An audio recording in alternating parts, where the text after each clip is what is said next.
Hey, this is Pat, and today we're checking out the all-new HJC i80 helmet. The i80 helmet is an adventure modular option within HJC's line for those of you that are sport touring, maybe even touring ADV or even just ADV off-road riding, and you want the ability of a modular helmet with some of the features of an ADV lid built in. And the reason why I toss sport touring in there as well, without the peak installed, and if you use the included side plates that can replace it on the sides, I will say, very sport touring-esque modular helmet in its design. You can kind of see that from the overall shape. And when I was riding in this helmet, really nice aerodynamics throughout, especially with the peak off. It's something that you can really get smoother highway speeds, which is why I tossed those in there. Some people are out there maybe on a multi-strada, maybe on more of a touring side of the R1215 lineup, that they want something a little bit more on the sport touring side, but with the option to add a little bit of off-road protection in as well. So I tossed that in there as well. But the one thing I want to call out, this is $260 for this helmet, and it's going to have 4 shell sizes, which is,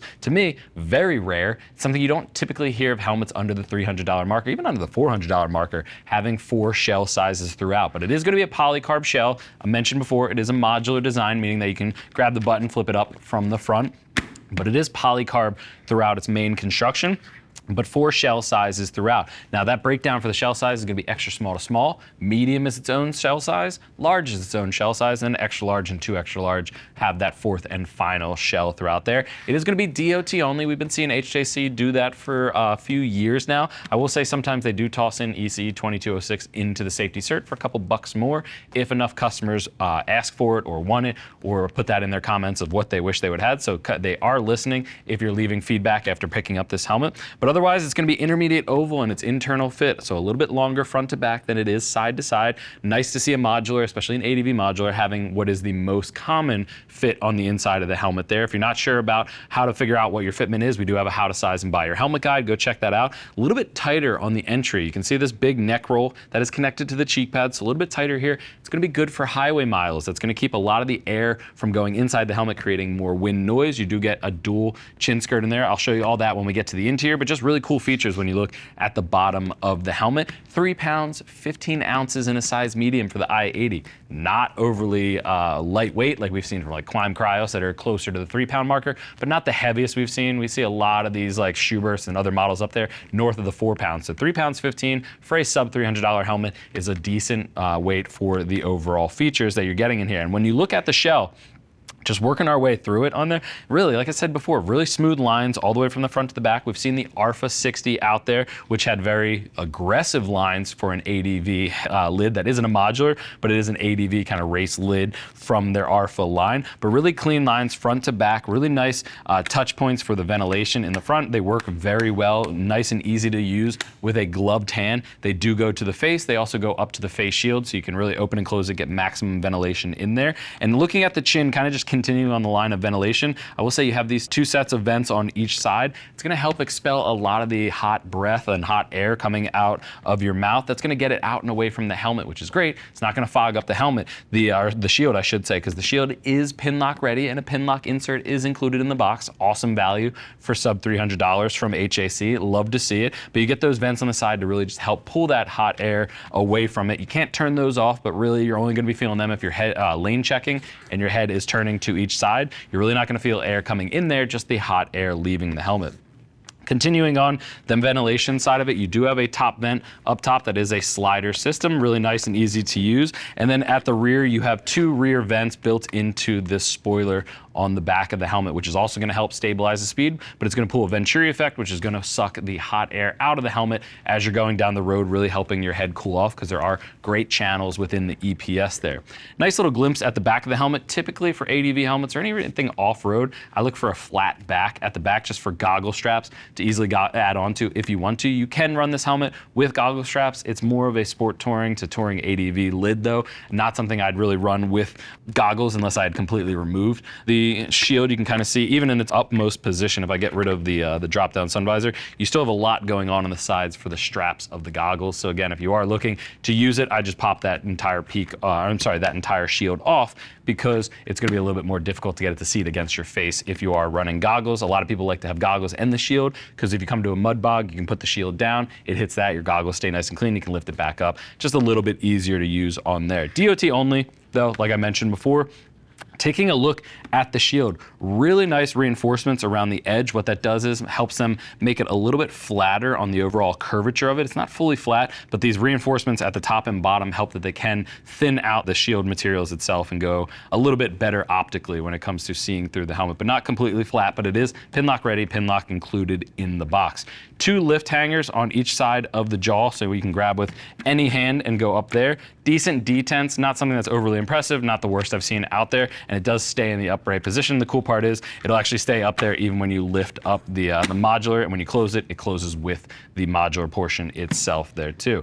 When we start looking at the peak, you can remove the peak. You just lift up on these tabs underneath there. It's just a screw system. You can either pop the plates on the side that I showed you before, these little plates over here, just to fill in the gaps for highway speeds, or remove the shield if you just want to run it in its dirt setup. But it just easily pops off there, and you remove the screw and take that out on the inside. One thing I will say is it's not an adjustable peak. You can't lift it up and down, which is funny because it does lift up when you start activating the modular chin bar, but it's not something that is adjustable. A little bit on the flimsier side of the materials, but a lot of aerodynamics built into the top that's going to help that air flow over the helmet at higher speeds. If you are getting up to highway speeds for a few hours, I would just toss this in your gear bag and put the plates on. But if you are just going from trail to trail or just going for a little bit of a highway speed run, you can keep that on there. It's not going to be too loud or cause too much issues up on top there.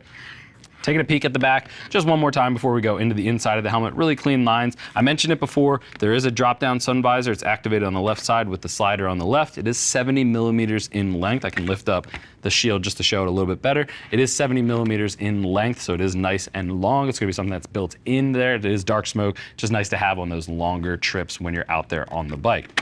If I lift up the entire shield or the entire system and get the shield out of the way, we can start talking about the interior here. I'll get my donut. One thing, as we get into the interior, I mentioned it is a dual layer chin skirt, so you can remove both layers, but you can also just remove this tiny little pad here just to give a little bit more space, but you still have the chin skirt in there if you want. It's just a Velcro mounting system. I'll actually put it back so I don't lose it on there. One thing that is kind of a pain in the ass is going to be the cheek pads and removing them. If you're someone like myself that cleans their cheek pads pretty routinely, this is gonna be a little bit more difficult. And the reason I say that is because the neck roll itself, this entire base is built into the cheek pads, and then you have the double D-ring system kind of wired through it. It's going to be a little bit of a pain taking it out and putting it back in more so being the struggle point. It is just snaps on the inside that you can remove, but the fact that it is all one piece does make it a little bit more difficult to take it out from the helmet. You can see what I was talking about there as I wire out the other side.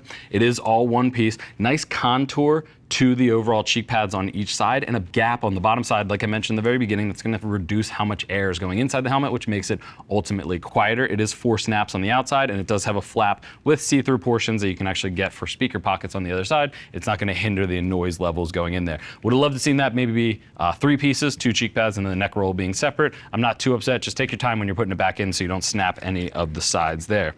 Top liner is a little bit easier to remove though. It's 2 snaps at the rear and then a brow mount at the front. Brow mount's always preferred, doesn't add any pressure points like snaps would on the front. Nice 3D contour and 3D design, and lots of ventilation points throughout the top liner, and then 2 snaps below at the back of the neck that you're not gonna feel. It's not gonna cause any pressure points or anything like that. Taking a peek at the inside, decent channels in the EPS, really nice to help that airflow move all the way throughout. Plenty of space, and it's actually labeled with a sticker. Plenty of space if you want to add a comm unit on the sides and clamp them in there. And you do have 45 millimeter wide speaker pockets on the inside of the helmet. 45 is what most of the biggest speakers on the market are these days, JBL, Harman Kardon, things like that. So I like that they're actually having it to be the same size. I would have loved to seen maybe just a cover for them, so when they're not in use, you just don't have this giant valley on the inside of the helmet that will start to have echoing of air inside there at highway speeds. So if you are someone that cares about that, or if you're getting a little bit of extra noise inside of there, you should be wearing earplugs when you're riding a motorcycle at any time, but you can always just take some Velcro material and just fill that space in. That'll help give an area where the air can't just loop around and make extra noise inside of it. But I love that they are 45 millimeter speakers in there. And like I said, I love that there's channels throughout the entire EPS just to help flow all that air through from the front of the helmet all the way to the back, especially if you are taking this helmet off-road, because off-road riding is one hell of a sport and one hell of a workout.